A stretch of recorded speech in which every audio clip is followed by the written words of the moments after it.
వాక్యాన్ని ధ్యానించుకుందాం. పరిశుద్ధ గ్రంథములో నుండి యెహెజ్కేలు గ్రంథము 22వ అధ్యాయము 20వ వచనాన్ని చదువుదాం. యెహెజ్కేలు గ్రంథము 22వ అధ్యాయము 20వ వచనం. నా కోపము చేతను రౌద్రము చేతను మిమ్మును పోగు చేసి అక్కడ మిమ్మును కరిగింతును. మిమ్మును పోగు చేసి నా కోపాగ్ని మీ మీద ఓదగా నిశ్చయముగా మీరు దానిలో కరిగిపోదురు.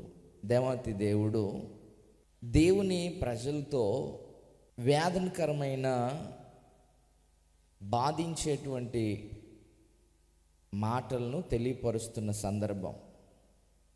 సర్వసాధారణంగా మనము దేవుని యొక్క తత్వాన్ని గురించి ఆలోచన చేసినప్పుడు, లేక ఆయన స్వభావాన్ని గురించి ధ్యానించినప్పుడు, దేవుడు ప్రేమ స్వరూపి అని, ప్రేమ లేనివాడు దేవుని ఎరగడని యోహాను తన పత్రికల ద్వారా తెలియపరిచాడు. ప్రేమ కలిగిన దేవుడు ఇటువంటి కఠినమైన మాటలు తన యొక్క ఆలోచన ద్వారా తెలియపరుస్తాడా? సర్వసాధారణంగా మనం ఆలోచన చేసినప్పుడు దేవుని యొక్క తత్వమే ప్రేమ. దేవుడు ప్రేమై ఉన్నాడు. ప్రేమ లేనివాడు దేవుని ఎరగడు. ఆయన ప్రేమస్వరూపి, దీర్ఘశాంతము గలవాడు, దయాళత్వము గలవాడు, సాత్వికుడు, దీన మనస్సు గలవాడు. ఇటువంటి అనేక ఆలోచనలు దేవుని యొక్క స్వభావ లక్షణాల గురించి మనం వినుంటాం. కానీ ఈ యెహెజ్కేలు గ్రంథకర్త తన దినాల్లో ఉన్నప్పుడు దేవుడు ప్రవచించమని తెలియపరిచిన ప్రతి మాట చాలా కఠినతరంగా కనబడుతూ ఉంటుంది. ప్రాముఖ్యంగా మనము మూలవచనంగా చదువుకున్నటువంటి ఈ మాట వినడానికి, చదవడానికి కూడా భయానకంగా, బాధకు గురిచేసే రీతిగా, వేదన కలిగించే మాటగా ఉంటుంది. కారణం ఏంటనంటే, నా కోపము చేత రౌద్రము చేతను మిమ్మును పోగు చేస్తాను, అక్కడ మిమ్మల్ని కరిగిస్తాను అంటాడు. మనం ఈ కరిగించుట అనే మాట దేని కొరకు వాడతాము, లేక వేటి విషయాల్లో వింటాము అని అంటే, ఏదైనా ఒక మెటల్, ఏదైనా ఒక వస్తువుని, లేకపోతే ఏదైనా ఒక పదార్థాన్ని రీమేక్ చేయడానికి, పునర్నిర్మించడానికి, మరలా తయారు చేయడానికి ఈరోజు రీసైక్లింగ్ ప్రాజెక్ట్స్ ఎక్కువ జరుగుతూ ఉంటాయి. ఒకదానికి ఉపయోగించినటువంటి దాన్ని మరలా దాన్ని మొక్కలు చేసి, క్రష్ చేసి, మరలా కరిగించి, మరలా నూతనమైన రూపానికి వాటిని పోత పోసిన సందర్భాలు కనబడుతూ ఉంటాయి. కానీ ఇక్కడ కరిగిస్తాను, లయపరుస్తాను అని అర్థం ఇచ్చేటువంటి వాటిని తెలియపరిచినటువంటి పదార్థం ఎవరు అని అంటే, ఇక్కడ మనుషులను గురించి మాట్లాడుతూ ఉన్నాడు. అంత కోపము దేని కొరకు దేవాతి దేవుడు కలిగి ఉన్నాడు.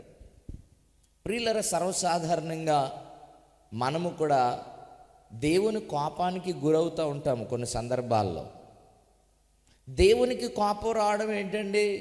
అసలు దేవునికి కోపం వస్తుందా అని అంటే, దేవుని బిడ్డలారా ఆలోచన చేసినప్పుడు దీర్ఘశాంతము గల దేవుడు కూడా కోపగించిన సందర్భాలు ఉన్నాయి. కానీ కఠినమైనటువంటి నిర్ణయాలు తీసుకున్నటువంటి సందర్భాలు మనం పరిశీలన చేసినప్పుడు దాని వెనక బలమైన కారణం కనబడుతుంటుంది. మన కుటుంబ జీవితాల్లో కూడా అప్పుడప్పుడు అంటాం, వింటాం, నాకు సర్వసాధారణంగా కోపం రాదు కానివ్వండి, వచ్చిందా ఇంకెవ్వరూ ఆపలేరు, ఇంకా దాన్ని ఎవరు కంట్రోల్ చేయలేరు.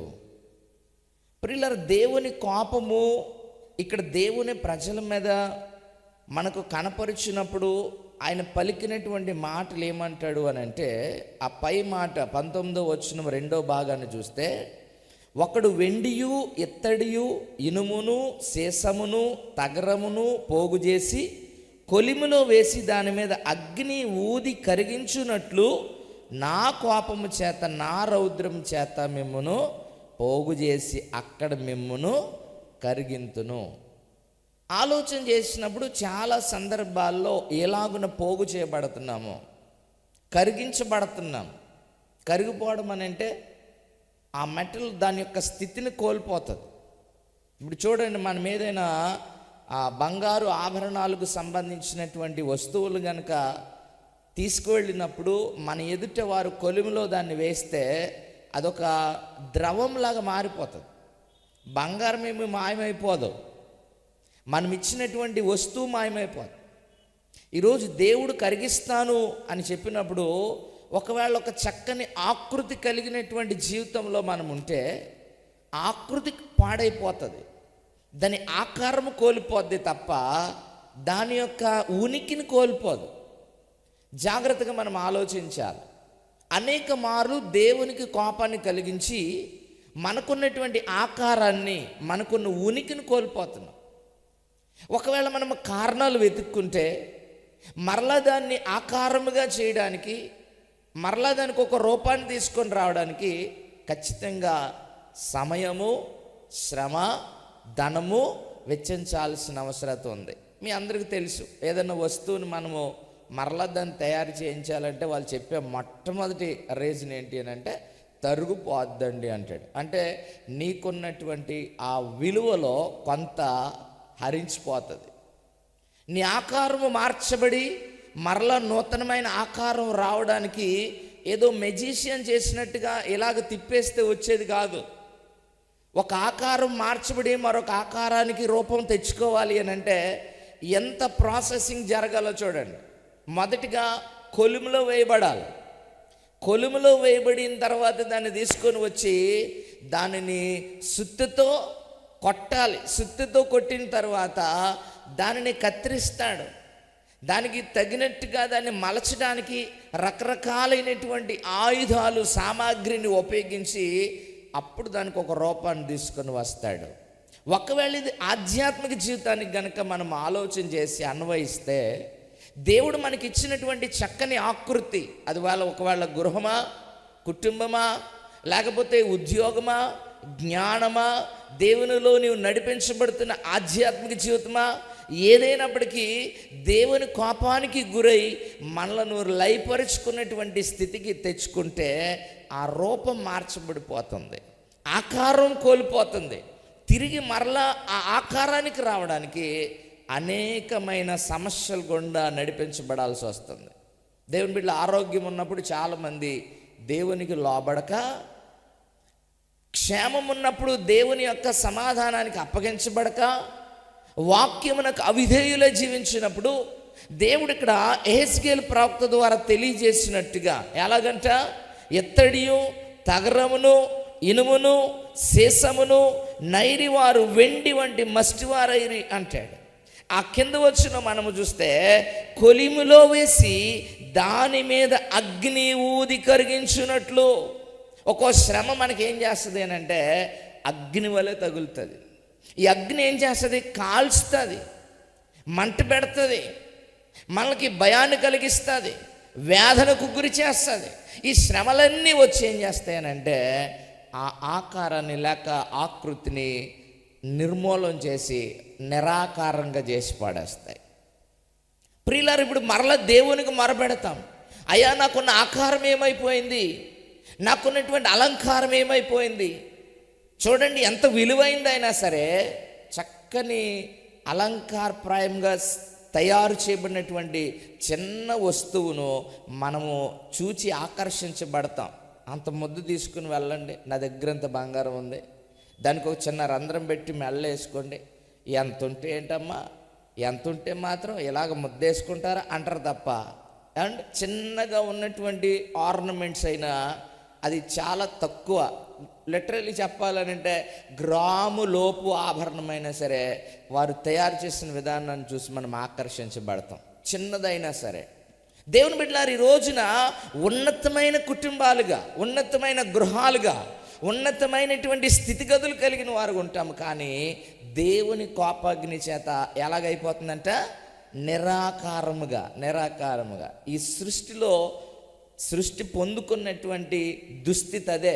మీరు పరిశుద్ధ గ్రంథాన్ని చదవడం ప్రారంభించినప్పుడు మొట్టమొదటి వచనం, ఆదికాండం 1వ అధ్యాయం 1వ వచనంలో దేవుడు భూమి ఆకాశాలను సృజించను అని వ్రాసిన తర్వాత 2వ వచనం ఏమంటాడంటే భూమి నిరాకారముగాను శూన్యముగాను ఉండెను.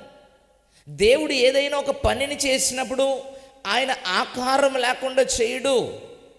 మనందరికీ తెలిసిందే ఆయన పేర్లలో ఒకటి ఏంటనంటే ఆయన ఆశ్చర్యకరుడు, ఆలోచనకర్త. ఒకానొక దినాల్లో ప్రపంచ దేశాల్లోని చాలామంది శాస్త్రజ్ఞులందరికీ ఒక రకమైన కలవరం వచ్చిందండి. రీసెంట్గానే జరిగింది, మేబీ ఒక 15-20 years అవుతుంది. ఒక రకమైన కలవరం వచ్చింది. ఏంటో కలవరం అని అంటే మనము ఈ భూమిలో ఉన్నటువంటి నిల్వల్ని ఇష్టానుసారంగా ఉపయోగించేస్తున్నాము.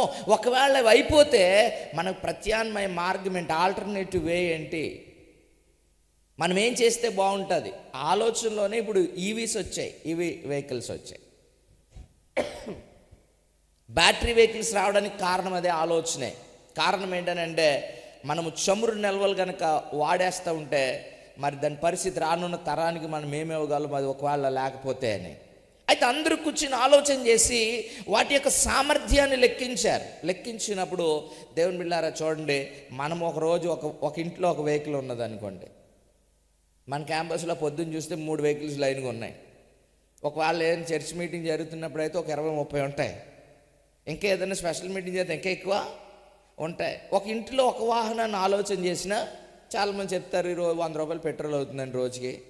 అంటే మినిమం 1 లీటర్ 100 రూపీస్ అయిపోయింది కనుక 100 రూపాయలు ఖర్చు అవుతుంది. రోజుకి 1 లీటర్ ఒక ఇంట్లో యూజ్ చేస్తే సుమారు ఒక ప్రాంతంలో ఒక 1000 బళ్ళు ఉన్నాయి. 1000 లీటర్లు వాడితే ఇంకా ఎక్కువ వాడే వాళ్ళు ఉంటారు. అలా ఒక గ్రామంలో చూస్తే, ఒక మండలంలో చూస్తే, ఒక జిల్లాలో చూస్తే, ఒక రాష్ట్రంలో, ఒక దేశంలో, ప్రపంచ దేశాల్లో ఇలాగున క్యాల్కులేట్ చేసుకుంటూ వెళ్ళిపోతే ఒక లారీ ఏమి లీటర్కి ఒక 50 కిలోమీటర్లు రాదు, 3 కిలోమీటర్లు వస్తుంది. అది డీజిల్ వాడితే ఇక్కడి నుంచి ఒకవేళ పేపర్ మిల్ దగ్గర కింద లీటర్ పట్ట అయిపోద్ది, ఇంకా లోపలనే అయిపోతుంది. అది మధ్యలో ఎవరైనా అడ్డొచ్చారంటే ఇంకా మల్లెపేటలోనే అయిపోద్ది. అది ఇంకా పెద్ద బండి అయితే ఇంకా లోపలనే అంతే కదా. ఇప్పుడు ఇన్ని గ్యాలన్స్లో మనము ఈ ఫ్యూయల్ని వాడేసినప్పుడు మరి భూమిలోంచే కదా దాన్ని తీస్తున్నాము, పైనుంచి ఏం కొరవట్లేదు కదా. మరి నిల్వ అయిపోతే ఏంటి పరిస్థితి అని లెక్కలేసి మొత్తం ఆడితే ఈ శాస్త్రజ్ఞులకి అందరికీ ఆశ్చర్యపోయేటువంటి ఒక అద్భుతమైనటువంటి సందర్భం ఒకటి దొరికింది. కారణం ఏంటనంటే దేవుని బిడ్డలారా, ప్రపంచము ప్రారంభం నుండి అంటే ఈ ఖర్చు చేయడం మొదలెట్టిన కాడ నుండి ఎప్పటిదాకానంట అందులో ఒక చొంపు తీశారంట. ఎంత ఆశ్చర్యంగా ఉందంటే మీకు అర్థం అవడం కోసం చెప్తున్నాను. ఈ సృష్టిలో దేవుడు నిర్మాణకుడుగా ఉండి దేవుడు ముందే ఇన్ని కోట్ల మంది జనాభా పెరిగిపోతారని ఆలోచన చేశాడా? ఆలోచన చేశాడు. కారణం ఏంటంటే ఆయన ఆలోచనకర్త. ఇటువంటి గొప్ప ఆలోచన చేత నడిపించేటువంటి దేవుడు తన యొక్క సృష్టిని ఆకారం లేకుండా ఎందుకు అయిపోతుంది ఆలోచన చేశారా?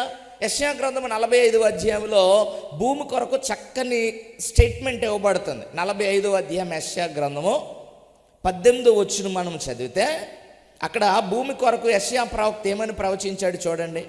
ఆకాశములకు సృష్టికర్తయగు దేవుడు ఆయన భూమిని కలగజేసి దానిని సిద్ధపరచి స్థిరపరిచెను. నిరాకారముగా ఉండునట్లు ఆయన దానిని సృజింపలేదు, నివాస స్థలమగునట్టుగా ఆయన దానిని సృజించెను. మరి భూమిని దేవుడు నిరాకారముగా చేయలేదు, నివాస యోగ్యంగా చేశాడు. ఇప్పుడు వెతుకుతున్నారు ఏ ప్లానెట్లో మనుషులు ఉండడానికి అనుకూలంగా ఉంటుంది, నివాసయోగ్యంగా ఏ ప్లానెట్ ఉంటుంది, ఏ స్పేస్లో ఎక్కడ ఏది ఉంది, ఏ గ్రహం ఉంది. దేవుని బిడ్డలారా అర్థమవుతుందా? దేవుడు భూమిని దాని కొరకు సిద్ధపరిచాడు. ఆలోచన లేకుండా ఆయన చేయలేదు. యెషయా ప్రవక్త అంటాడు ఆయన ఆ భూమిని ఎలాగూ కలుగజేసాడంట, నిరాకారముగా ఉండునట్లు దాన్ని చేయలేదంట, ఒక ఆకారాన్ని కలగజేశాడు. కానీ ఆదికాండం 1వ అధ్యాయం 1వ వచనం 2వ వచనం మనం చదివితే అక్కడ ఉంటుంది షేప్లెస్, ఆకారం లేకుండా నిరాకారంగా. ఈరోజు ఆ వచనాన్ని మానవ జీవితానికి ఆపాదించి చూస్తే దేవుడు మనలను చాలా ఒక ఉన్నతమైన ప్రణాళికతో ఆయన నిర్మాణకుడిగా చేశాడు. ఆ నిర్మాణం ఏమైపోతుంది అని అంటే ఆకారాన్ని కోల్పోతుంది, శూన్యముగా చేయబడుతుంది. కారణం ఏంటి అని అంటే దాని వెనక ఒక కారణం ఉంది, అదే దేవుని కోపము. దేవుని కోపం ఏం చేస్తుంది అని అంటే దానికి ఉన్నటువంటి ఆకారాన్ని నిరాకారంగా మార్చేస్తుంది. దేవుడే చెబుతున్నాడు ప్రవక్త యెహెజ్కేలు ద్వారా, మిమ్మల్ని అందరిలో ఒక చోట పోగు చేస్తాను. ఎవరందరినీ? నా మాట విననటువంటి వారిని, నాకు లోబడినటువంటి వారిని, ఇంకా నా ఆలోచన గ్రహించినటువంటి వారిని, ఇంకా వ్యతిరేకంగా బ్రతుకుతున్నటువంటి వారిని, ఇంకా నాకు సమీపముగా రాకుండా ఇష్టానుసరమైన ఆలోచన చేస్తున్నటువంటి వారిని పోగు చేస్తాను. మిమ్మల్ని అందరినీ ఒక కొలుములో ఇనుము వేసినట్టు, సీసం వేసినట్టు, ఎత్తడ వేసినట్టు, రాగి వేసినట్టు, వెండి వేసినట్టు వేసి అగ్ని ద్వారా ఊది మిమ్మల్ని నిరాకారంగా మార్చేస్తాను. మేము దేవుని కోపం రప్పించడం ఏంటండి? ఇంట్లో వాళ్ళకే మేమే కోపం రానాం. అసలు వాళ్ళు ఎక్కడ కోపపడతారని ముందే మేము సర్దేసుకుని చక్కచక్క నడిచేసుకుని చాకచక్యంగా ప్రవర్తిస్తాం. అలాంటిది దేవుని కోపం తెచ్చేంత ఉంటుంది మా దగ్గర. ఇలాగ చాలా తెలివితేటలుగా ఆలోచన చేస్తారు. దేవుని కోపం ఎందుకు వస్తుంది? చూడండి, 1-2 సందర్భాలు పరిశుద్ధ గ్రంథంలో మనం చూస్తే, సంఖ్యాకాండము 32వ అధ్యాయము, సంఖ్యాకాండం 32వ అధ్యాయం 9-10 వచనాలు చదువుదాం. ఎవరైనా త్వరితంగా చదవండి. సంఖ్యాకాండము 32వ అధ్యాయము 9-10 వచనాలు. ఆ ఎష్కోలు లోయలోనికి వెళ్ళి ఆ దేశమును చూచి ఇశ్రాయేలీల హృదయమును అధైర్యపరిచిరి గనుక యెహోవా తమకిచ్చిన దేశమునకు వారు వెళ్ళకపోయిరి. దేవుని ప్రజలు దేవుడంట, మీకు ఒక దేశాన్ని నేను ఇస్తాను, కొంతమంది ప్రధానులు పంపించండి, అక్కడికి వెళ్ళి ఆ పరిస్థితులన్నీ చూచిన తర్వాత వాళ్ళు వచ్చి మీకు తెలియపరిచిన స్టేట్మెంట్ విని మీరు చాలా సంతోషపడిపోతారు అన్నాడు. ఇది దేవుని యొక్క ఆలోచన. కానీ అందులో వెళ్ళారంట కొంతమంది. దేవుని బిడ్డలారా, చాలా జాగ్రత్తగా ఈ మాటలు మనము ధ్యానించాలి. ఈ వెళ్ళినటువంటి వారు ఎలాంటి వారు? గోత్రాల్లో ప్రధానులు. ఈ గోత్రాల్లో ప్రధానులు వెళ్ళి వారు వచ్చి స్టేట్మెంట్ ఏమి ఇచ్చారు అని అంటే వీళ్ళందరినీ ఆధైర్యపరిచారంట. అప్పటిదాకేలో ఒక ధైర్యంగా ఉన్నారు. ఏంటి అని అంటే ఇంకెంత మనం మంచి దేశంలోకి వెళ్ళిపోతాం. దేవుని బిడ్డలారా, ఈ సందర్భం అంతా మనము జ్ఞాపకం చేసుకుని చదివితే, దాన్ని క్లుప్తంగా కనుక మనం ఆలోచన చేస్తే, దేవునికి ఆ వెళ్ళినటువంటి వారి మీద కోపం వచ్చింది. 12 మంది వెళ్ళారు, అందులో 10 మంది ఏం చేశారు అని అంటే దేవుని ప్రజలందరినీ అధైర్యపరిచేశారు. ఈరోజు దేవుడు కూడా విశ్వాసులతో మీ సహవాసం ఉండాలి అని ఎందుకంటాడు అని అంటే, దేవుని బిడ్డలారా, ఒక విశ్వాసి నిరీక్షణ కలిగి ఉంటాడు. ఒక విశ్వాసి దేవుని మీద ఆధారపడడానికి ఇష్టపడతాడు. ఒక విశ్వాసి ధైర్యముగా ఉంటాడు. ఎందుకనంటే ఎప్పుడైతే నీ విశ్వాసం అయ్యావో దేవుడు తన ఆత్మని హృదయంలోనికి పంపుతాడు. ఆత్మ పిరికితనాన్ని కలిగించే ఆత్మ కాదు. లోకానికి సందర్భం తెలక ఏం చేస్తారు అని అంటే, చిన్న శ్రమ రాగానే ఇలాంటిదే మా మా మా మా మేనల్లుడికి ఒకడు వచ్చింది, 4 రోజుల్లో ఉన్నాడు, వాళ్ళ ముందు అనకండిలే, మనకంటే తెలుసు. కానీ విశ్వాసం ఏం చేస్తుంది అని అంటే నిరీక్షణ కూడిన మాటలు. నీ మొఖం ఐసీయూలోకి వెళ్ళి వెంటిలేటర్ మీద కూడా పెట్టారంట, దేవుడు అంత గొప్ప దేవుడు తెలుసా, అక్కడి నుంచి కూడా వెనక్కి తెచ్చాడని చెప్తే విశ్వాసి.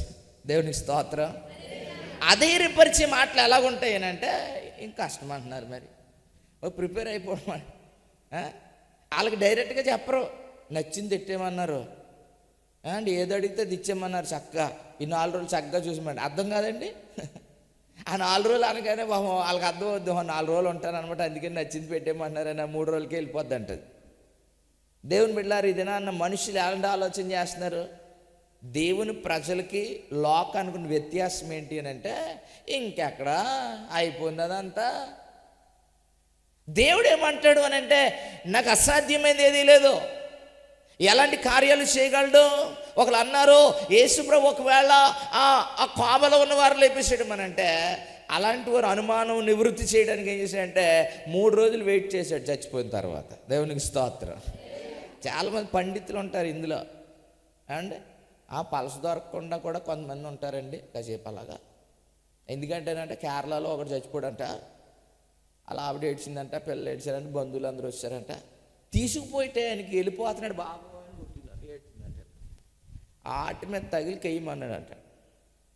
అలా జరిగి ఉండొచ్చు, అది మీరు స్వస్థత అనుకుంటున్నారు, అలా కాదంటే. అందుకే ప్రభు ఏం చేసాడంటే, అందరూ చెప్తున్నారు అయ్యా నువ్వు ప్రేమించినోడు చచ్చిపోయాడంట, చచ్చిపోయేలా ఉన్నాడంటే. అంటే వెళ్దాం కంగారు అడగండి. ఎందుకోనంటే 3 దినాలు వెయిట్ చేశారంట.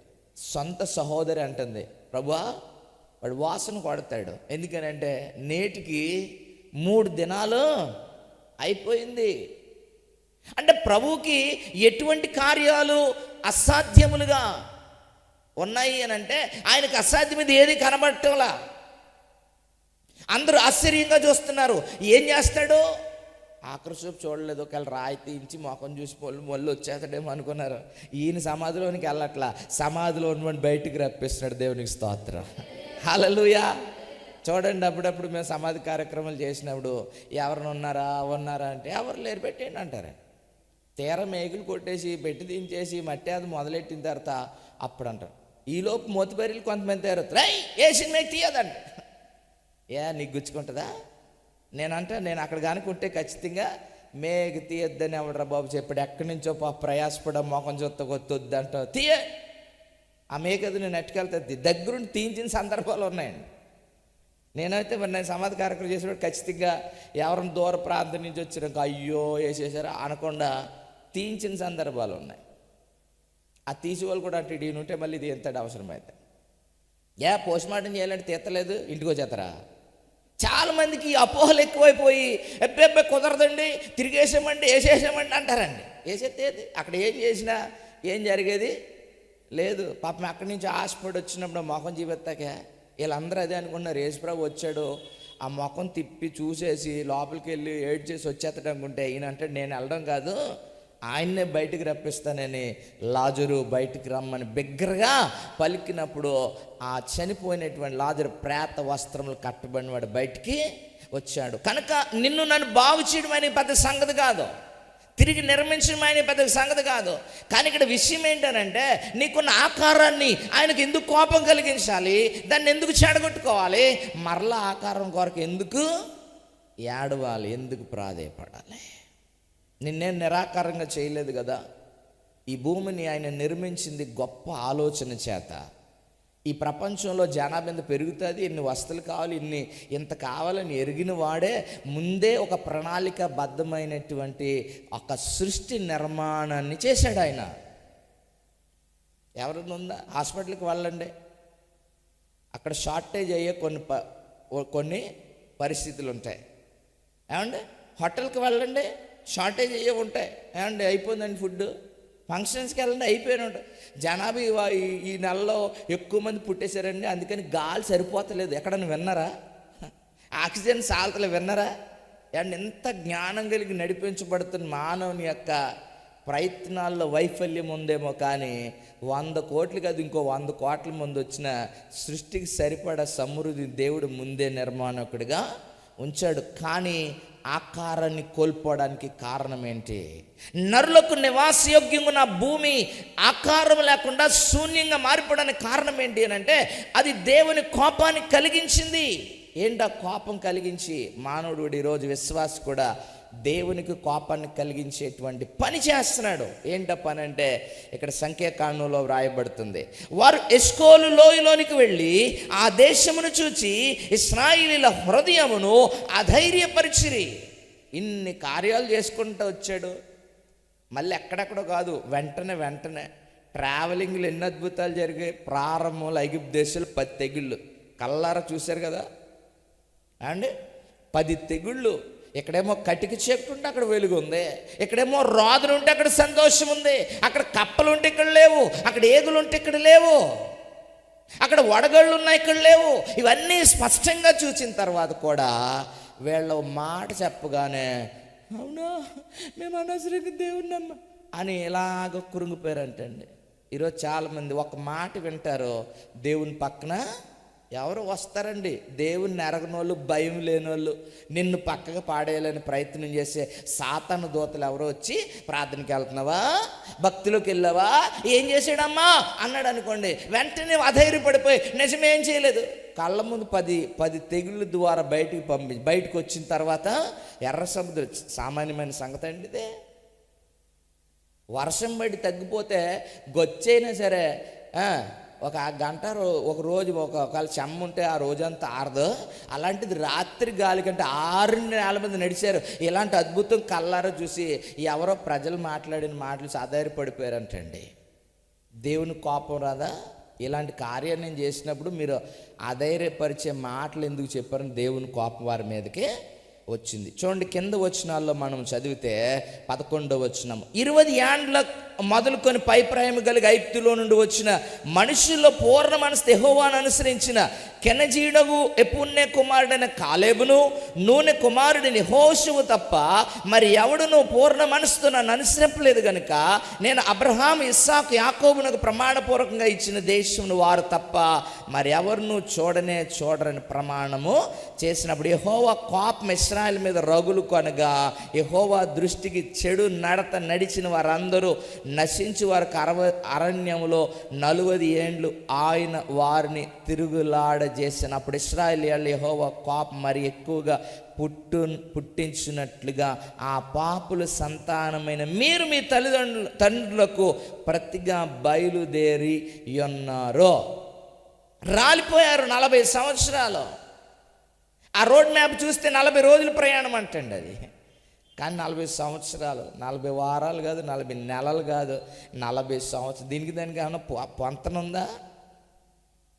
ప్రియులారా, దేవుని కోపాన్ని కలిగించినప్పుడు 40 రోజుల్లో అందేసుకోవాల్సిన ఆశీర్వాదం 40 సంవత్సరాలు పడుతుంది అంటే. జాగ్రత్తగా ఈ మాటలు వినాలి. ఈ లోపు ఒకవేళ టైం అయిపోయిందంటే అది రాకుండానే అండి మన తర్వాత వాళ్ళు అంటారు ఇది అంతెట్టుమో అండి. అందుకే కదా ఈరోజు ఇష్టమైన కూర ఏంటి వేస్తారు ఎప్పుడు? ప్రియులారా, దేవుని కోపాన్ని కలిగించేటువంటి, అధైర్యపడేటువంటి అంటే నీ నోట నా నోట అధైర్యాన్ని కలిగించే మాట రావడానికి కానీ విని అధైర్యపడ్డానికి కానీ వీల్లేదు. ఎందుకనంటే ధైర్యం ఇచ్చేవాడు పక్కన ఉండగా భయపడుతున్నావు అనుకోండి, ఆ ధైర్యం ఇచ్చేవాడికి ఎలా ఉంటుంది? నేను ఉన్నాను కదా నీకు ఎందుకని చెప్పాక అమ్మూ అన్నాం అనుకోండి, ఏం చేస్తాం? చూడండి, చిన్నపిల్లలు అప్పుడప్పుడు ఏడుస్తుంటారు. ఏడుతున్నప్పుడు వెంటనే ఎత్తుకొని జోకట్ట మళ్ళీ ఏడుతున్నారు. నేను ఉన్నాను కదా ఏంటి అని అన్నాక కూడా ఏడుతున్నారు అనుకో, మూడోసారి ఏడితే ఏం చేస్తాం? ఫాట్మని పడుతుంది. నేను చెప్పాక కూడా ఏంటి? ఇదే కోపం. ఎంత పెద్దగా దీని గురించి ఆలోచన చేయాల్సిన పని లేదు. రెండో సందర్భాన్ని చూడండి, యోబు గ్రంథము 42వ అధ్యాయము 7వ వచనాన్ని మనం చదివితే, యోబు గ్రంథము 42వ అధ్యాయము 7వ వచనం, యెహోవా యోబుతో ఆ మాటలు పలికిన తరువాత ఆయన తెమానీయుడని ఎలీఫజుతో ఇలాగ సెలవిచ్చెను, నా సేవకుడైన యోబు పలికినట్లు మీరు నన్ను గూర్చి యుక్తమైనది పలకలేదు గనుక నా కోపము నీ మీదను నీ ఇద్దరి స్నేహితుల మీదను మండుచున్నది. దేవుని కోపం వచ్చిన సందర్భం మరొకటి ఏంటనంటే, దేవుని కొరకు యుక్తముగా మాటలాడకపోవడాన్ని బట్టి. ఈరోజు ఒకసారి అలా కళ్ళు మూసి కొద్ది సెకండ్స్ ఎవరికి వాళ్ళే, నేను ఏ విషయాల్లో దేవునికి యుక్తంగా మాట్లాడలేదు అని అంటే, ఒక చూడండి, ఫోన్ స్కాన్ చేసినప్పుడు డేటా ఎలా వెళ్తుంది అలాగే చకచకచకచకమని వెళ్తూనే ఉంటాయి అవి. ఎందుకంటే అన్ని లెక్క ఉంటుంది, అంత లెక్క ఉంటుంది. ఏంటండి? దేవుని కొరకు యుక్తంగా మాటలాడని సందర్భాలు, యుక్తంగా మాట్లాడేవి చాలా తక్కువ. ఏ సాక్ష్యం చెప్పేటప్పుడు, సేవకులు దేవునికి స్తోత్రం అన్నప్పుడు, ఆమెను చెప్పమన్నప్పుడు, లేకపోతే ఏదైనా శుభార్తను గురించి ప్రకటించేటప్పుడు, లేకపోతే వాక్యాన్ని బోధించేటప్పుడు అందరితో పాటు ఆమెను అన్నప్పుడు అండము, ఇలాంటి యుక్తమైన మాటలు ఉంటాయి తప్ప చాలా విషయాలు నా కుటుంబం ఎందుకు ఇలాగైపోయిందో, ఇవన్నీ అయుక్తంగా మాట్లాడడమే. మన దృష్టి అంతా ఎప్పుడు ఎలా ఉంటుందంట, మనకన్నా కొంచెం ఉన్నతంగా ఉన్నటువంటి వారిని చూసి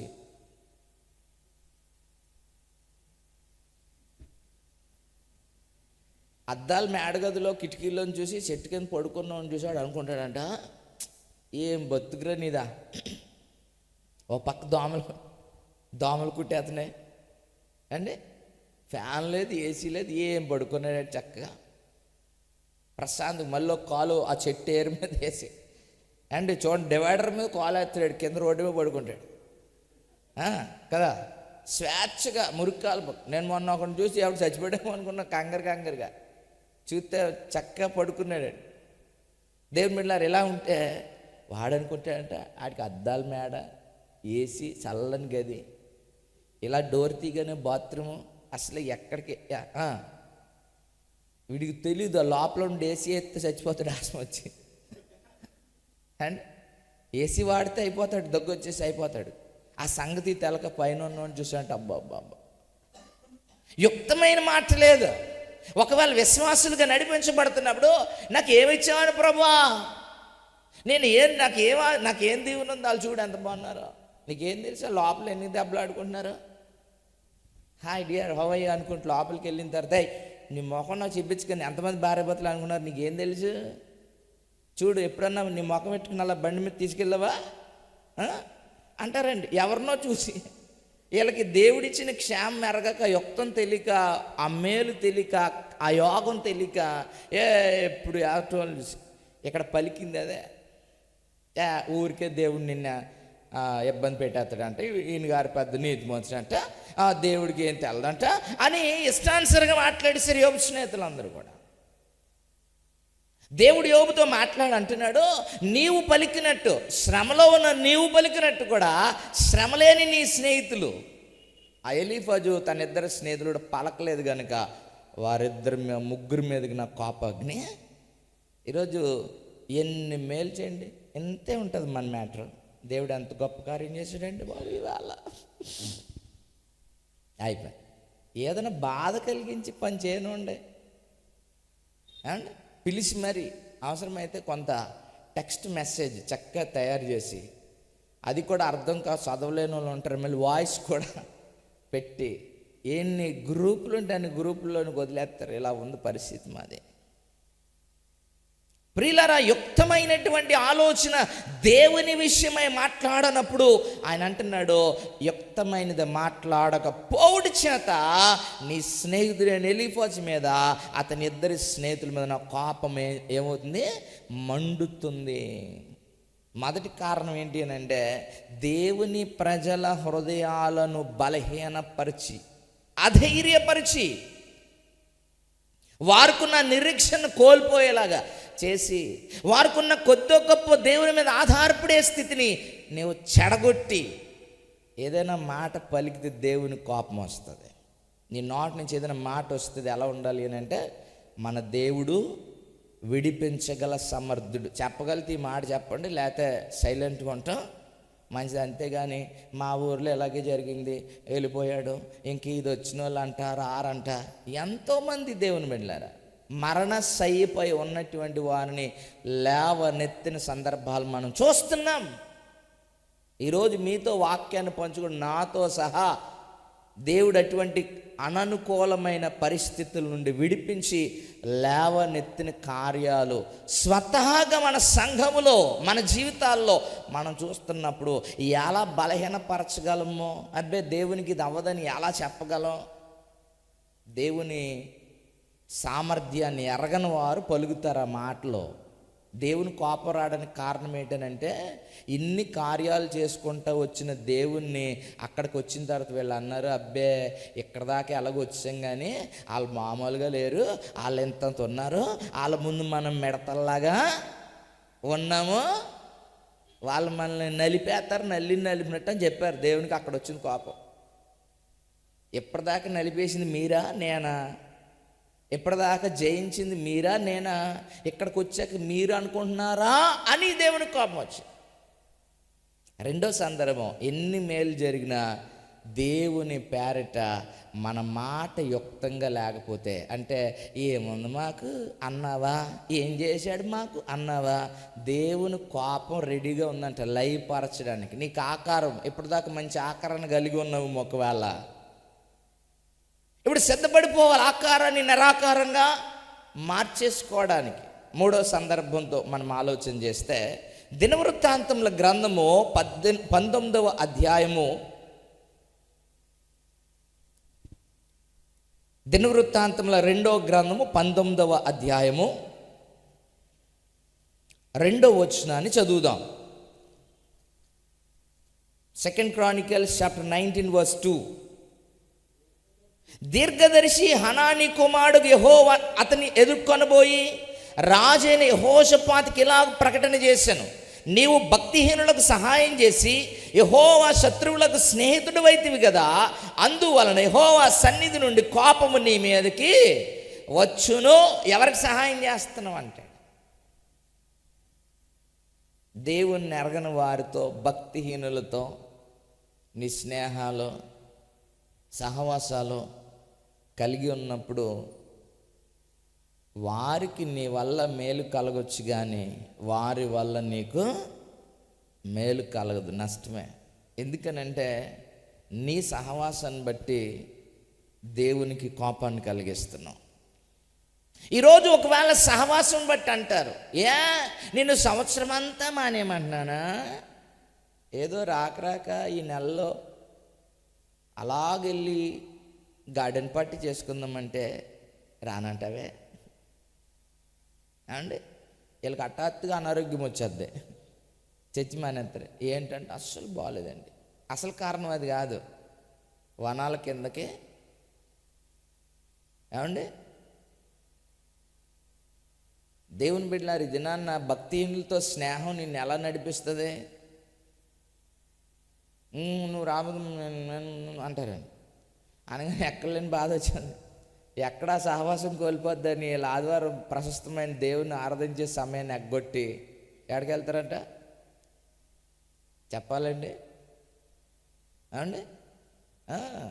మంచి పేరు గార్డెన్ పార్టీ, మళ్ళీ అక్కడ కూడా ఎన్ని వివక్షలో ఏమండి. అలా అందరూ చూడండి, ఎలక్ట్రికల్ వాళ్ళు పెట్టనండి, తాపమేసులు పెట్టనండి, యూనియన్స్ పెట్టనండి, సండే పెడతారు. అక్కడ సాక్ష్యాన్ని కోల్పోతున్నారు. మరి దేవుని కోపరాదా? దేవుని కోపరాదా? ఎన్నాళ్ళకు వచ్చింది అవకాశం అందరి ముందు నేను దేవుని బిడ్డనని చెప్పుకోవడానికి, ఒక్కసారిగా అందరికీ సువార్త ప్రకటించే అవకాశం వచ్చిందని దేవుడు చూస్తేనంటే అంటే మాట వచ్చేద్దండి. అక్కడ హాట్ బాక్స్ ఇస్తారంట.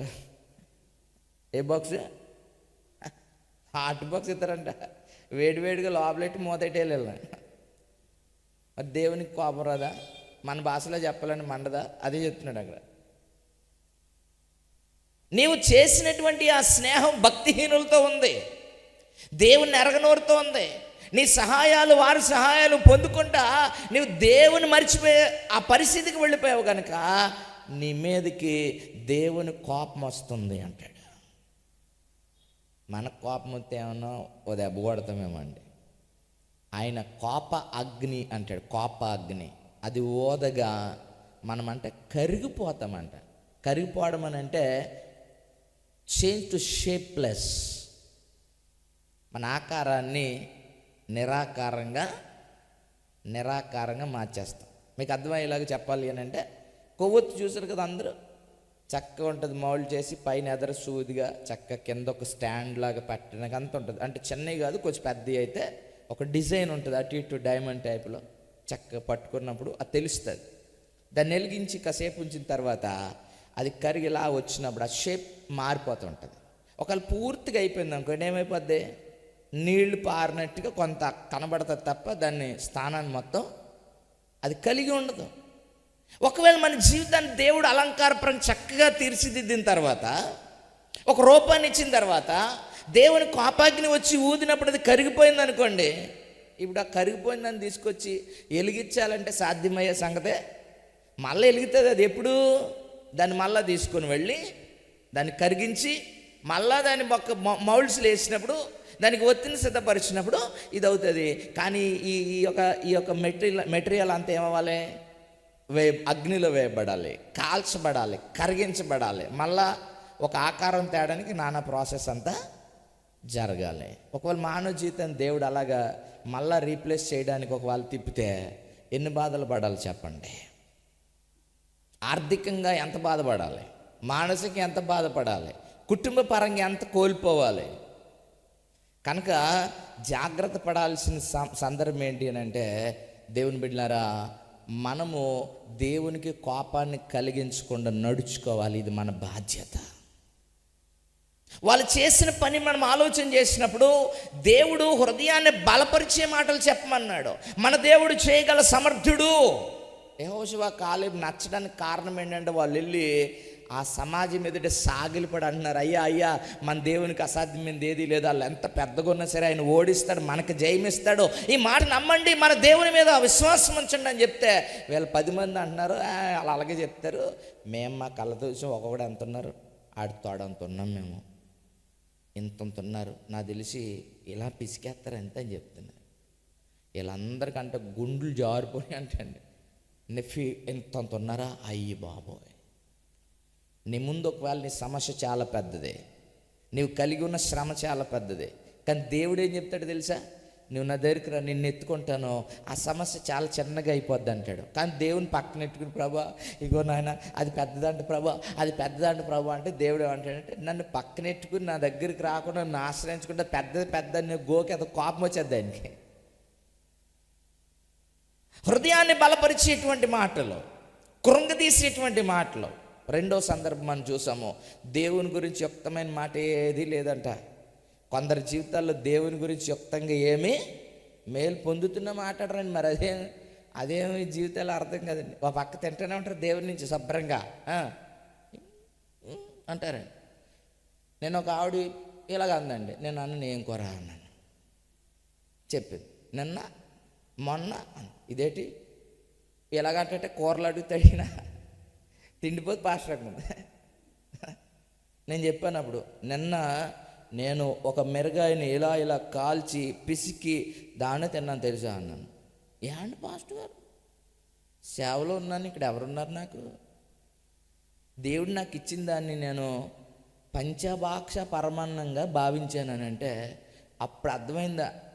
అందుకే చేతురాలు అంటాను, కొంతమందికి దేవుడిచ్చిన ఆహారం వాల్యూ తెలీదు, దేవుడిచ్చిన క్షేమము విలువ తెలీదు. మళ్ళీ అంట అప్పుడే లేకపోతే తినలేరంట, కనీసం ఒడియమన్నా, ఓ పచ్చడన్నా, మరి చారు లాస్ట్లో పొడి ఇన్ని పెడితే శుభ్రంగా తిని ఏం పెట్టాడండి.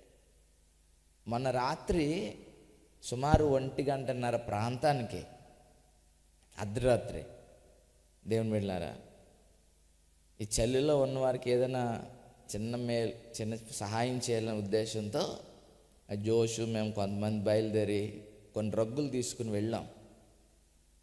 దేవుని బిడ్డలారా, చాలా హృదయం చలించిపోయేటువంటి సందర్భాలండి. కొంతమంది అయితే అంత భయంకరమైన చలిలో వాళ్ళ శరీరాన్ని జాగ్రత్తగా దగ్గర పెట్టుకుని వేడి పుట్టించుకొని పడుకున్నారు. అంటే పైన కప్పుకోవడానికి కూడా వస్త్రాలు, అంటే దుప్పటి లాంటివి లేనటువంటి వారు దోమల్లో పడుకున్నారా. ఉయ్ అని వెళ్ళిందంటే చాలు మనకి ఎంత కోపం వచ్చేద్దో. అవుట్ ఈ అవుట్ అని పెడుతూనే ఉంటాం. వాటికే నెలలో కొన్ని వందలు ఖర్చు పెట్టిన కుటుంబాలు ఉన్నాయి.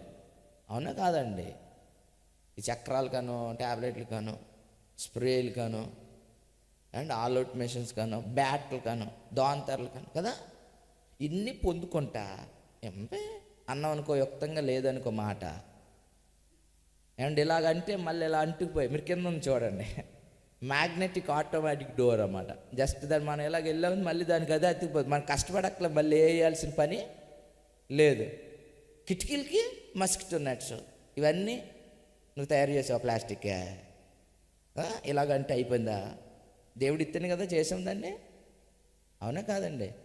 రాత్రి ఇలా ధ్యానంలో కూర్చున్నానండి, అది అలాగ డోర్ అయిపోయిందని అంటవా? దేవుడు అనుగ్రహించాడు కదా.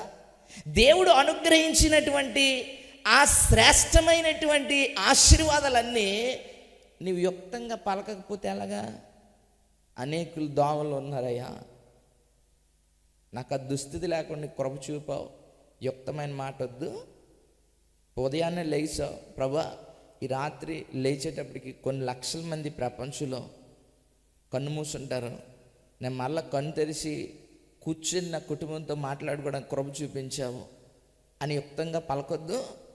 తినేటప్పుడు గొంతు అడ్డుపడి చచ్చిన చాలామంది ఉన్నారు, 3 పూట్ల అనేలా తిన్నాను, అరిగించావు. ఇదేమి నేను మెషినెట్టి గ్రైండర్ ఎట్టి తెప్పలేదు, పప్పు గుత్తెట్టి రొబ్బలేదు, నా కడుపులో ఎట్టి ఇది అరిగించావు. నా వయసు అవుతుంది కానీ అన్ని అవయవాలను సక్రమం యుక్తంగా పలకొద్దు. కూతి పొలతేని పడితే చాలండి. ఏం తిన్నా పడతలేదు ఈ మధ్య, ఏంటో ప్రతిదానికి దేవుడే, ప్రతిదానికి దేవుడి మీదే. ఏదన్నా కల దేవుడా ఏంటో అంటే మేలు జరిగిన దానికి దేవుడు అంటారులే తెలియదు, కానీ ఏదైనా తేడా వస్తే మాత్రం అంతే. కనుక దేవునికి కోపము. 3వ సందర్భాన్ని చూస్తున్నాం, భక్తిహీనులతో స్నేహం. ఈరోజు దేవునికి శత్రువు అయిన వారితో స్నేహం కలిగి ఉండి వారు నడిపించిన విధానాన్ని బట్టి నువ్వు నడిస్తే దేవునికి కోపం రాదు. కాపాడేది నేను, పోషించేది నేను, ఆహారం ఇచ్చేది నేను, ఆరోగ్యం ఇచ్చేది నేను, సజీవుడిగా ఉంచేది నేను, సమాధానం ఇచ్చేది నేను. నీ స్నేహం ఎవరితో? దేవునికి కోపం వచ్చింది. ఎంత ముఖాముఖిగా మాట్లాడుతున్నాడో. నీవు భక్తిహీనులకు సహాయం చేసి యెహోవా శత్రువులకు స్నేహితుడు అయితివి కదా, అందువలన యెహోవా సన్నిధి నుండి కోపము నీ మీదకి వచ్చును. మరొక సందర్భాన్ని మనం ఆలోచన చేస్తే దేవుని బిడ్డలారా, ఇది చాలా ప్రాముఖ్యమైన సంగతి. సంఖ్యాకాండ 11వ అధ్యాయం, సంఖ్యాకాండము 11వ అధ్యాయము ముగించేసుకుందాం. సంఖ్యాకాండ 11 మొదటి వచనం, జనులు ఆయాసమును గూర్చి సణుగుచుండగా అది యెహోవాకు వినబడును, యెహోవా దాన్ని వినినప్పుడు ఆయన కోపము. గొణుగులు ఎక్కువ ఉంటాయండి. మరి ఉత్తినే చనుక్కుంటారు మరి కొంతమంది. ఏటి అన్నారనుకోండి భర్త మీద సన్నుతారు. ఏటి అన్నారనుకోండి భర్త, నేనేమన్నానా, నేను మాట్లాడుకునే సోదరులు కూడా లేదా అండి, గొనుక్కుంటారు ఈ సనుగులు. కానీ ఇక్కడ సనిగింది ఎవరి మీద అంటే దేవుని మీద. ఏమండి, కుటుంబ పరిస్థితులను బట్టి నీ బిడ్డల మీద సనుక్కున్నామేమో, భర్త మీద సనుక్కున్నామేమో, భార్య మీద సనుక్కున్నామో, లేకపోతే నీ పై అధికారం మీద సనుక్కున్నామో. ఏమండి, ఇవన్నీ ఒక దారి అయితే దేవుని మీద సనిగారు అంటే అలా దేవుని మీద ఈ సనుగులు అంటే చాలామందికి ఉంటుందండి. దేవుని బిడ్డలారా, దేవుని వాక్యం అంటుంది అది యెహోవా వినినప్పుడు ఆయన కోపము రగులుకొను. యెహోవా అగ్ని వారిలో రగులుకొని ఆ పాలెంలో ఒక కొనను దహింపసాగెను. దేవుని కోపం వచ్చిన చోట దేవుని అగ్ని వచ్చింది. ఆ కొన నుంచి మొదలెట్టింది, కాల్చుకుంటా వచ్చేస్తుంది. అదే అధ్యాయము, అదే సంఖ్యాకాండము 16వ అధ్యాయము 41 నుండి 46 వచనాలు మనం చూస్తే అక్కడ మరొక సణుగులు కనబడతాయి. 41 నుంచి చూస్తే, ఇశ్రాయేలీల సర్వ సమాజము మోషే అహరోనులకు విరోధముగా సణుగుచు వీరు యెహోవా ప్రజలను చంపితిరని చెప్పి విరోధంగా కూడిందంట. ఎవరికి? 11వ అధ్యాయంలో చూస్తే దేవుని మీద సనుక్కున్నారు, 16వ అధ్యాయంలో చూస్తే సేవకుల మీద సనుక్కున్నారు. చిన్న గ్యాప్ దొరికితే చాలండి. అండి, చిన్న గ్యాప్ దొరికితే చాలు. ఈ నెలలో ఎక్కువ తినేసుకుంటాం మేము, ఈ సనుగులు ఎక్కువ పడిపోతాం తెలుసా. వాళ్ళు ప్రార్థనకు రారు, ఆ వారమే చీరలు ఇచ్చేస్తారు. మీకు ఇచ్చేసారా? ఎవరు నిజంగా జరిగింది ఏంటో అది అస్సలు ఆలోచన చేయరండి. ఇలాంటి గొనుగులు సనుగులు అన్నీ దేవునికి నచ్చనివే. దేవుని మీద సనిగిన ఆయన ఒప్పుకోడు, సేవకుల మీద సనిగిన. ఒకవేళ వ్యతిరేకంగా ఒకళ్ళు నడిపించబడితే ఎవరు పనిష్మెంట్? ఆయన కదా తీర్పరే. మధ్యలో నేనెవరు మీరెవరు అసలు అండి? ఇప్పుడు మోసే ఏం చేస్తాడు? నీళ్ళు మోసే తయారు చేయగలడా? ఆహారం మోసే తయారు చేయగలడా? నిజానికి నాయకుడిగా ఉన్నాడు కనుక ఏం చెప్పాలి? అయ్యా మా పరిస్థితి ప్రార్థన చేయండి అని చెప్తే ఆయన ప్రభువుకు ప్రార్థన చేస్తాడు, ఆయన నీళ్ళు ఎత్తాడు. మాట్లాడితే వెళ్ళిపోయి నువ్వెలా చేసావు అంటున్నారు. అక్కడ అలా నడిపించగానే ఐగుప్తులో సమాధులు లేవని ఇక్కడ తీసుకొని వచ్చామంటారు. పళ్ళు కొరికేస్తున్నారు, రాళ్ళు తీసేస్తున్నారండి. మోసే అంటాడు బాబు ఉండండి బాబు, దేవుణ్ణి అడుగుతాను అంటాడు. ఎందుకనంటే మోసే కూడా వారిలో ఒకడో కనుక దేవునికి చెప్తున్నాడు, బాబు నువ్వు లేట్ చేయకు, నాయన చంపేసిలో ఉన్నారు అన్నాడు. మాట్లాడితే చంపేస్తారా, నేనుండి వాళ్ళు పని చెప్తాను అన్నాడు. మళ్ళీ మోసే రివర్స్ వెళ్ళి ప్రభు అలా చేయొద్దు అంటున్నాడు.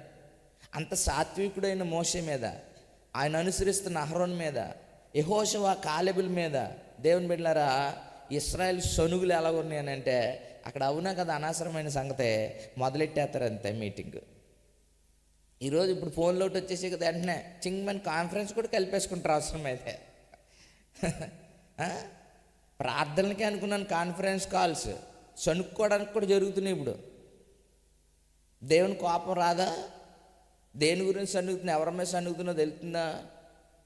11వ అధ్యాయంలో సనుగిన సనుగులకి దేవుని కోపం వచ్చి అంటాడు, మీరు సనుగారు కదా, ఆ సనుగులు నేను వింటున్నాను. ఎవరి మీద సనిగారు? ఇప్పుడు మోసే కూడా ఏమంటాడంటే, ప్రభువా వాళ్ళు వింటున్నావా అని అంటే దేవుడు అన్నాడు, వింటున్నాను. వాళ్ళు గొనిగింది నీ మీద కాదు నా మీదే. జాగ్రత్త, గొనుక్కునేటప్పుడు నెక్స్ట్ ఆకారం మారిపోద్ది. ఎవరైనా సరే, సేవకుడైనా సేవకురాలైనా సంఘమైనా విశ్వాసైనా ఎవరైనా సరే దేవుని మీద గొనకడానికి లేదు. ఆయన క్షేమం ఇచ్చి నడిపించేది ఆయన మీద సనుక్కుంటామని కాదు. ఏమండి, ఒకవేళ నిజంగా బాధ ఉంటే స్పష్టంగా మొరపెట్టు, ప్రభువా నా స్థితి ఇది, నన్ను ఎందుకని చెప్పు. ఆయన చెప్తాడు. యెహోషువ మొరపెట్టాడు, గొనుక్కోవడం అని, ప్రభువా ఇశ్రాయేలు ప్రజలను శిక్షించడం కారణం ఏంటి? నా ముఖం వాళ్ళకి ఎలా చూపించును అని నేల మీద ముఖం మోపుకొని ప్రార్థన చేస్తుంటే దేవుడు వచ్చాడు, నువ్వు ముఖం ఇలా కింద పెట్టేసి ఇన్నోసెంట్గా యాక్ట్ చేసాను మాత్రం అక్కడ ఏం కాదు బాబు, అక్కడ శబ్దమైంది ఒకటి ఉంది, వెళ్ళి చెక్ చేసుకో అన్నాడు. జవాబు ఇవ్వడా దేవుడు? ఆయనకి ఏమన్నా భయం యెహోషువ అంటే? అండి ఈ గొనుక్కుని వాళ్ళంటే దేవుడికి భయమా? అమ్మో ఇప్పుడు కోపంలో ఉంది, ఇప్పుడు వెళ్ళానంటే ఏదో టెన్ వెళ్ళిపోతాడా ఉన్నారా? సేపు మారిపోద్ది జాగ్రత్త. ఎవరో ఒకరిని ఏర్పాటు చేస్తాడు ఇంట్లో వాళ్ళనే. అప్పటిదాకా ఏంటి అన్న వాళ్ళే అలాగే డోంట్ ఇరిటేట్ అన్న వాళ్ళే ఏం అనకపోయినా వాయించేస్తారు పట్టుకుని. తెలియక మనం అనుకుంటాం దేవుణ్ణి అంటూ ఉంటామండి. ఇలా అదే పని చేశారు. అక్కడ ఒక జనాంగాన్ని గిల్లాడంట దేవుడు వెళ్ళి, మరి బాబాలు గొనుకుతున్నారు, వాళ్ళు గొనిగేట చూడండి అంటే వాళ్ళు వచ్చి కందిరేగల్లా పడ్డారంట, శతక్కుట్టి వెళ్ళిపోయారంట. ఇలా ఇప్పుడు ఆ కుట్టేసిన శరీరాన్ని ప్రభువా మాకు ఎందుకు నాని వాపు అని అడిగితే, ఈ వాపుకి కారణం ఏంటో తెలుసా? నిన్న మీరు గొనుగులే సనుగులే అన్నాడు. దేవుని బిడ్డలారా, మనం ఏదైనా ఎదుర్కొన్నప్పుడు ఖచ్చితంగా ఆ సనుగును మొర్రకు మార్చాలి. మొర్ర పెట్టేవారుగా మనము నీళ్ళు ఏమని కొనుక్కుంటే నీళ్ళు రావు, నీటి కోసం మొరపెడితే నీళ్ళు వస్తాయి. మాంసం కావాలని గొనుక్కుంటే మాంసం రాదు, మాంసం కోసం మొరపెడితే మాంసం వస్తుంది. ఆశీర్వాదం కొరకు గొనుక్కుంటే ఆశీర్వాదం రాదు, ఆశీర్వాదం కొరకు అంగలారిస్తే వస్తుంది. కుటుంబానికి క్షేమం లేదని చెప్పి గొనుక్కోవద్దు. భర్త నేను సరిగ్గా చోట్ల గొనుక్కోవద్దు, దాని గురించి అంగలార్చు. దేవుడు నాట్యంగా, అంతేగాని నా బతికింతే మా చెల్లి బాగుంది, మా అక్క బాగుంది, మా ఆడపడుచు బాగుంది అంట. ఈ గొనుగులు ఏమంటాయి? దేవుడు అంటాడు, చూస్తాడంట. ఎప్పుడు చెప్తావు చెప్పడం సరికాదు కదా, గొనుక్కుంటుంది అని ఇంకా దేవుని కోపం రప్పించి. దేవుని బిడ్డలారా, అందుకే వాక్య పత్రికలు అంటాడు సనుగులను సంశయములు మానేలు అంటాడు. దేవుని ఎదురు పవిత్రమైన చేతులెత్తి ప్రార్థన చేయమంటాడు. ఈ మానవ జీవితంలో ఎవరికైనా సరే సహజంగా నడిపించబడుతుంది. ధోని అనుకుంటా అంటాడు, నేను ఇండియాకి క్రికెట్ టీం కెప్టెన్, కన్నా భార్యకి మాత్రం పిల్లని వేసుకుని అలా వెళ్ళిపోతుందండి. చిన్న హ్యాండ్ బ్యాగ్ వేసుకుని 2 సూట్ కేసులు మోసుకుంటూ వెళ్తున్నాడు ఎయిర్పోర్ట్లో. రైట్? ఎందుకంటారు? ఒకవేళ వైఫ్ దగ్గరికి వెళ్ళి అమ్మ అంతలాగే జాయింతం మోద్రం అంటే, ఆయన ఇండియా కెప్టెన్ అయ్యి వచ్చి కానీ నాకు కాదు అంటది. అంతేనా? అంతేనా కాదా? ఎవరింట్లో వారు వారి స్థానం వారు కాబట్టి నడిపించబడాలి. అది విధి విధానం. దేవుడు కూడా మనకు కొన్ని విధులు విధానాలు ఇచ్చాడు, వాటి ప్రకారం నడిపించబడాలి. నేనేంటి అన్నాం అనుకోండి, ఏంటి అంటారు అలా. కనుక అక్కడ గొనుగులు సనుగులు లేకుండా ఏం చేయాలి? జాగ్రత్తగా నడిపించబడాలి. దేవుని బిడ్డలారా, ఆలోచన చేద్దాము. దేవునికి కోపాన్ని కలిగించి కార్యాలను జరిగించడం ద్వారా మనకున్న ఆకారాన్ని కోల్పోయి మరలా ప్రాధేయపడితే దేవుడు ఏం చేస్తాడు? కరిగించేసిన లిక్విడ్ మళ్ళీ తీసుకుని వచ్చి అండ్ కరిగించిందని ఏం చేస్తారు చెప్పండి? ఒక మోల్డింగ్ చేస్తారు, మళ్ళా దాన్ని మెషిన్లో పెడతారు. తీగలు కావాలనుకుంటే తెగ్గగా చేస్తారు, రేకులకు కావాలంటే రేకులాగా, షేప్ మార్చాలంటే సుత్తితో శుభ్రంగా దాన్ని మొత్తం చెదగొట్టాలి. దాన్ని ఒక మాట చెప్పాలంటే ఎన్నో దెబ్బలు, ఎన్నో అవమానాలు భరించాలి. ఒక ఆకారం పోయిందని మళ్ళీ అది రిస్టోర్ చేయబడడానికి చాలా యాతన పడాలి, కొలుములో వేయబడాలి. మానవ జీవితం కనుక అలాంటి కొలుములో వేయబడితే ఆ శ్రమలను మనం భరించలేము. కనుక దేవుడు ఏం చేస్తాడనంటే, నీకు ఇచ్చిన ఆకారాన్ని జాగ్రత్తగా కాపాడు. కోపం రేపక. కీర్తన అక్కడ చక్కని మాటలో తేల్చాడు, కుమారుని ముద్దు పెట్టుకునిడి లేని వాళ్ళు ఆయన కోపించు. ముద్దు ఎవరిని పెట్టుకోగలం? చెప్పాలి. ముద్దు ఎలా పెట్టగలం? దేవుని బిడ్డలారా, ఇష్టం లేదు ముద్దు పెట్టగలం. ఎప్పుడైనా శివుడు ముక్కొని ముద్దు పెట్టారా? పిల్లలు పెద్దలు శివుడు ఇలా కారుతున్నాను ముద్దు పెట్టడానికి వెళ్ళారా? ఒకవేళ వాళ్ళు వెళ్ళినా నచ్చుతుందా? నచ్చదు.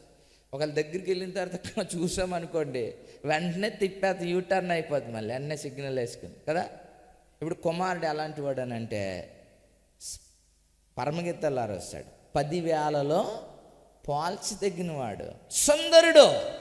అటువంటి వ్యక్తిని, అటువంటి తత్వాన్ని కలిగినటువంటి వాడిని నువ్వు ముద్దాడకుండా గొనుక్కుంటా సనుక్కుంటా దేవుని సన్నిధిలో ఉన్నావంటే, ఆరాధించుట ఆయన ముద్దాడుట, స్తుతించుట ఆయన ముద్దాడుట, నీ జీవఫలం అర్పించుట ఆయన ముద్దాడుట, వచ్చి రాని ఆ స్వరంతో పాట ఆయన ముద్దాడుట, ఇవన్నీ కుమారుని ముద్దు పెట్టుకుంటున్నాం మనం.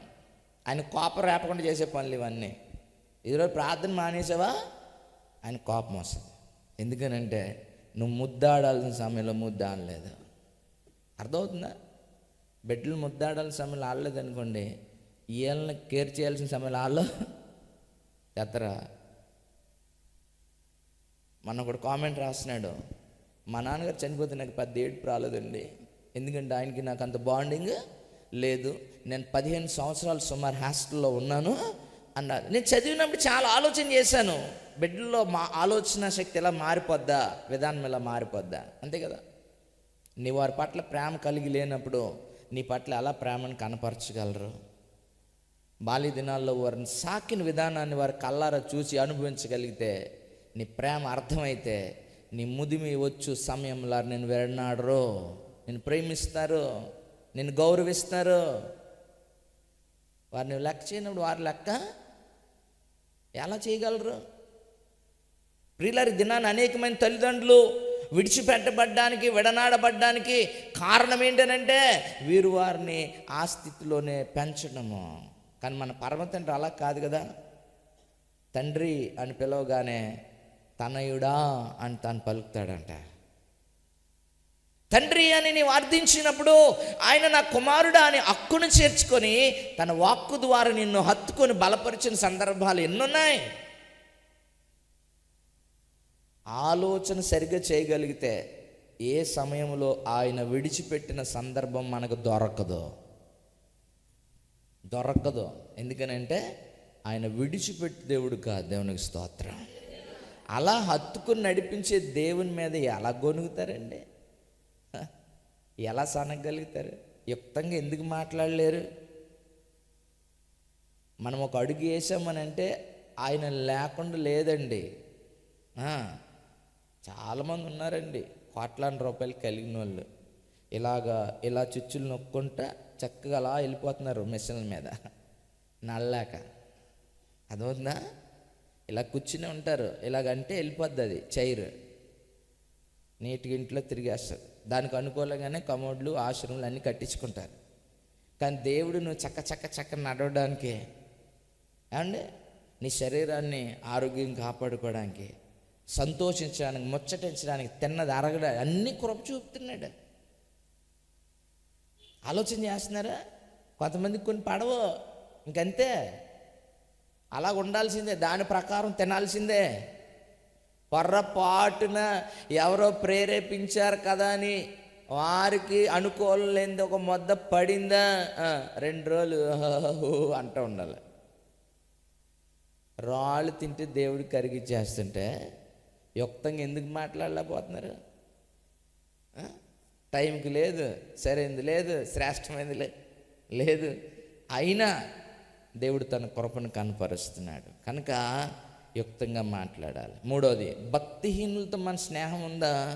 జాగ్రత్త పడాల్సిందే. ప్రభువా, నీ శత్రువులైన వారితో ఒకవేళ నా స్నేహం ఉంటే నేను సరి చేసుకుంటాను, సహాయం చేయండి. మేము వాళ్ళతో ఎందుకు చేస్తామంటే దేవునితో ఉన్నవారితోనే. దేవునికి వ్యతిరేకంగా నడిచిన వారు చాలామంది ఉంటారు, జాగ్రత్తగా వినాలి. విశ్వాస కదా అని చెప్పి అనుకోకండి. మాట తీరు, స్వభావం, క్రియలు సరిలేకపోతే విశ్వాసాన్ని ముసుగేసుకున్నా సరే దేవుని సహవాసివి కాదు. నువ్వు దేవుని సహవాసం అయితే నీ మాట చాలా పొలైట్గా ఉండాలి, గౌరవంగా ఉండాలి, మర్యాదపూర్వకంగా, ఉప్పు వేసినట్టు రుచిగలదుగా. ఏటే డీటే డూటే అనకూడదు, ఇంకా అక్కడ కనబడకూడదు అయ్యి. ఈ రోజున అనేకుల ఆలోచనలు ఎలాగున్నాయనంటే వారి ఇష్టానుసారమైన సంభాషణ, ఇష్టానుసారమైనటువంటి వొకాబులరీ, వాళ్ళ యొక్క మాట తీరు కానీ వాళ్ళ యొక్క మాట స్వభావం కానీ ఎలా ఉంటుందండి ఇష్టానుసారం. ఒకవేళ ఎవరైనా కొత్త వాళ్ళు వినేంటి వీళ్ళు ఎంత వరస్ట్గా మాట్లాడుకుంటున్నారేంటి అనే రీతిగా, కొన్ని ఏమన్నా 25 ఏళ్ళ పరిచయం అంటే కాదు, గట్టిగా అయితే 4 వారాలు మందిరంలో మళ్ళీ అది. ఎలా ఉంది మన స్నేహం, సహవాసం? దేవుని కోపాన్ని కలిగించకపోతే ఏం జరుగుతాయి ఇవన్నీ? తరువాత సందర్భాన్ని చూస్తే దేవుని బిడ్డలారా, సనుగులు, ప్రతి కారణం లేక నిష్కారణంగా గొనుక్కుంటున్నామమ్మ దేవుని మీద. దేవుని కోపానికి గురైతే ఆకారము నివాసయోగ్యంగా చేయబడిన భూమి నిరాకారంగా మారిపోవడానికి కారణం ఏంటనంటే ఆ భూమిపై ఉన్నటువంటి పరిస్థితులన్నీ దేవునికి కోపాన్ని కలిగించాయి, శాపానికి అప్పగించబడ్డాయి, షేప్లెస్గా మారిపోయాయి. ఏమైపోయింది? ఈ ఔన్నత్యము, ఈ ఘనత మరుగున పడినట్టు అయిపోయింది. మళ్ళా దేవుడు ప్రేమించి రికాల్ చేస్తున్నాడు, రండి మిమ్మల్ని నూతన పరుస్తాను. పత్రికల పౌలు అందుకే రాస్తాడు, ఎవడైనా క్రీస్తునందుంటే వాడు నూతన సృష్టి. ఆ నిరాకారమున స్థితి మారిపోయింది, ఇప్పుడు క్రొత్తవైంది, పాతవి గతించింది, ఇదిగో కొత్తవి సమస్తము. ఒకవేళ ఈ స్థితి ఉంటే మనం ఏం చేయాలి? ప్రభువా నన్ను నూతన పరచండి, నన్ను నూతన పరచండి. ప్రభు చేతులకి అప్పగించబడదాం, దేవుని కృపకు పాత్రలు అవుదాం. దేవుడు అట్టి భాగ్యం మనకు అనుగ్రహించును గాక. ఆమేన్.